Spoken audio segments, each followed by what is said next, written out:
আজকে মৌলিক সংখ্যা থেকে এমন একটি গুরুত্বপূর্ণ টপিক নিয়ে আপনাদের সামনে এসেছি যেটা কিনা 99.99% স্টুডেন্টদের কনফিউজড করে পরীক্ষার হলে। আজকের এই 5 মিনিটের ক্লাসটি আপনার এতদিনের কনফিউশন দূর করবে, গ্যারান্টি আমার। একটু মনোযোগের সাথে প্রশ্ন তিনটাকে পড়ে নিই আমরা। 11 ও 31 এর মধ্যে কয়টি মৌলিক সংখ্যা আছে?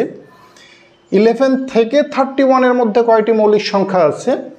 11 হতে 31 পর্যন্ত মোট কয়টি মৌলিক সংখ্যা আছে? তিনটা কোশ্চেন দেখে অনেকের মধ্যেই কনফিউশন হয়, অনেকে এটা ঘাবড়ে যায়।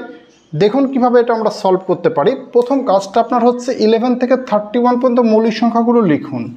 11, 13, 17, 19, 11, 13, 17, 19, 23, 29 and 31। মোট কয়টি মৌলিক সংখ্যা হলো? মোট মৌলিক সংখ্যা হয়েছে দেখুন 1, 2, 3, 4, 5, 6, 7। এবার কোশ্চেন নাম্বার 1-এ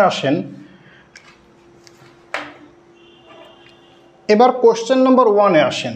এখানে কি বলা হয়েছে? 11 ও 31 এর মধ্যে কোথায় কোথায় ব্লক করব আমরা? ও মধ্যে। তাহলে 11 ও 31 এর মধ্যে ক্লিয়ার কনসেপ্ট? মধ্যে। প্রশ্ন দেখুন 11 ও 31 এর মধ্যে 11 ও বাদ, এখানে 11 কাউন্ট হবে না, 31 কাউন্ট হবে না। তাহলে কাউন্ট হবে কে? 1, 2, 3, 4, 5। তো এটার আনসার হবে 5। নেক্সট কোশ্চেন আসুন, বলছে 11 থেকে 31 এর মধ্যে। তাহলে এইবার বিষয়টা কি বলছে? 11 থেকে মানে 11টাকে আমরা এখানে নিতে পারবো। যখন আমাদের বলবে 11 থেকেই শুরু, এবার কিন্তু 11টাকে আমরা নিতে পারবো, কিন্তু 31কে নিতে পারবো না। 31 এর মধ্যে বলেছে, তো এক্ষেত্রে আমাদের 31 বাদ যাবে। কোথায় আমরা করব? থেকে মধ্যে। সেক্ষেত্রে আমাদের কি হবে?